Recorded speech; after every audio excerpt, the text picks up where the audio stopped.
My name is Gabriella Gay and I'm a poet. I've been commissioned to work in the town of Stoke. So in response to Robert Montgomery's words, the wild sky calls at the edge of the city, which is on the B-Arts building, I've created 8 flyboards. Flyboards are estate agency signs, essentially. They're normally flyboards, they're removed if they aren't actually advertising anything, any houses. I created these by working with estate agents, letting agents and people in their homes who have either recently moved or thinking of moving or at some point of change. I've commissioned Laura Green, who is most known for the urban sketches, but I wanted her to create her own work for the windows of the estate agency, some work that would work alongside what they already have in their windows. And I've commissioned Brendan Davis, who's created a series of doorbells which will be placed in public spaces around Stoke.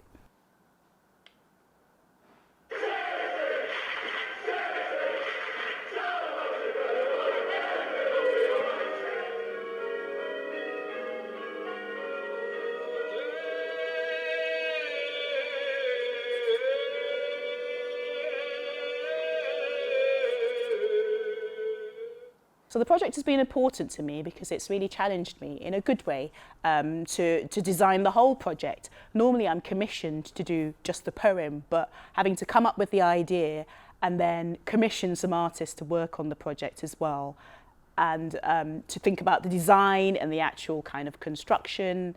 It's been a good challenge, but also because I've been at a point of recent change, so it's been lovely and fascinating speaking to people in their homes or in their offices, if it's an estate agent, about this idea of change and what it means to them.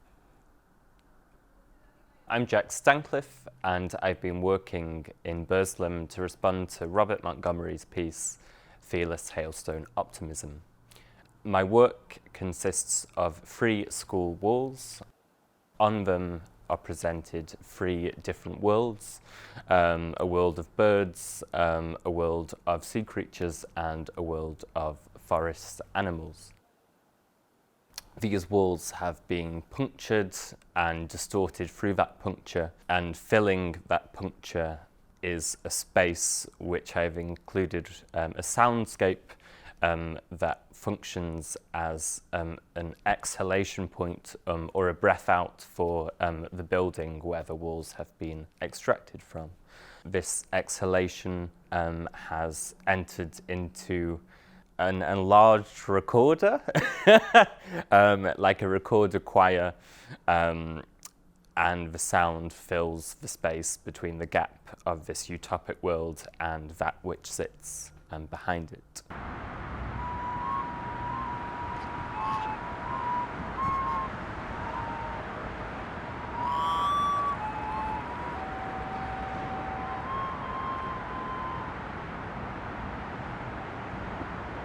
The 2 artists that are also working in response to Robert Montgomery's work include Amy Foster and Leonie Davis. Amy Foster is working with poet laureate Stephen Seabridge to create 3D scans of forgotten or overlooked areas in the city. Leonie Davis has created a series of ceramic tile boards utilising patterns and styles from the different pottery wares across the city. The project's been important because I think it shows that Stoke is quite serious about this, and by bringing in an international artist, I think it gives, I guess, a sort of validity to the other artists at different stages of their careers that are working within this capacity. I also think it's nice because it just provides a space for you to say, here is something, and present something and say that this is important. And I think that's just important. Whether other people find it important is then where it gets interesting. My name is Siobhan and I've been working in Longton I've been working in response to a piece on the arches that says, "Listen close and in the skies above you'll hear the pounding horses of love." And I've made 9 paintings in response to Robert's work.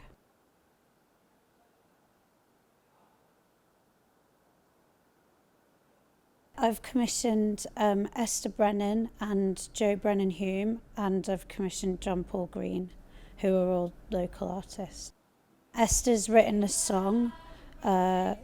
She's a folk singer, songwriter, so she's written a song about the arches and in response to Robert's line of love poetry. And Joseph's made a film about Longton, which is an experimental art house film with a friend of his drumming on the track and another friend having managed the photography. That's Nat Willett on photography and Mikey Walsh on drums. And then John Paul Green is a graphic designer primarily, and has made some posters that explore instructions and being told what to do.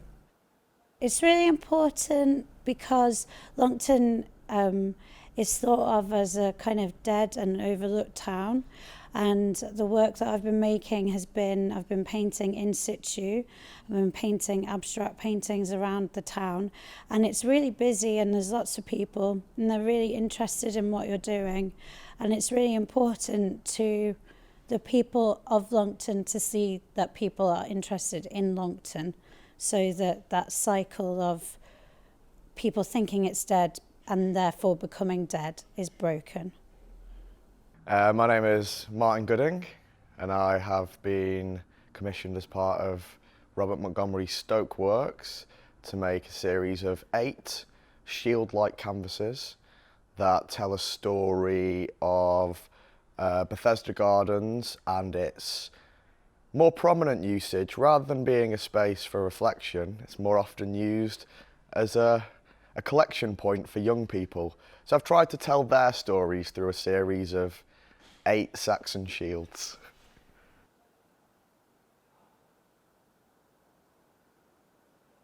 I've commissioned 2 other artists, Dan Southwood and Luke Edwards. Dan has taken some of the words from my poem that I've written from the words of the young people who congregated there in that space, and some of the words from Robert Montgomery's poem, and some of the words from the poem that Luke also wrote, and he's distributed them across the city in sticker form. Tiny little fragments of the poem have spread all across the city, and then Luke has written a poem which he's made in reflection to Robert's work and my work, which he has written on large planks of wood, which are distributed along the side of the canal for people to enjoy and read as they're walking along the canal. This project is important to me because poetry and words have always been part of my practice. Even though the majority of my practice has been in a visual form, over the last few years I've got more and more into the wordy side of it. And it's just really exciting to work with such a high profile artist, to be able to talk to them, to be able to share ideas, and to be able to make something interesting and new for Stoke. Hi, I'm Holly Norcropp, and I'm responding to the line based in Fenton, which is the wires have gone into the air now.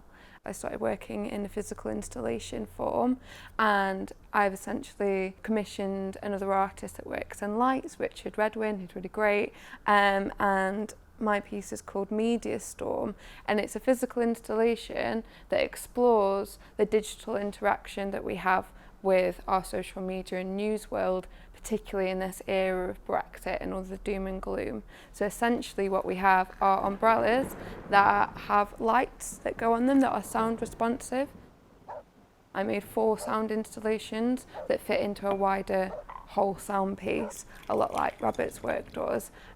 Brexit means Brexit. Brexit means Brexit.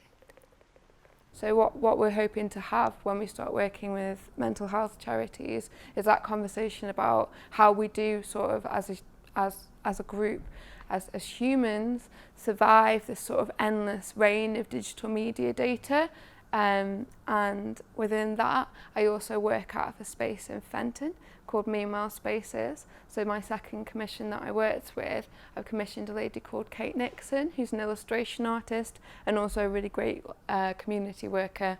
And she's doing an artist in residency in the Fenton space. And she's been speaking to Fenton communities and also like pulling information from social media about the good and the bad things that they feel like are happening in the area, and she sort of illustrated them really nicely. So for me, I think it's been amazing, and it's also been a massive team effort of working with my commissioned artists really closely to sort of explore what it is, what it means to be sort of human in this digital age, and particularly how to manage and talk about our mental health and when to sort of stay engaged in politics, and also how to step back and protect ourselves. And that's the kind of conversation I'm hoping to have. So we're meeting up with a lot of community groups to start talking about those installations soon.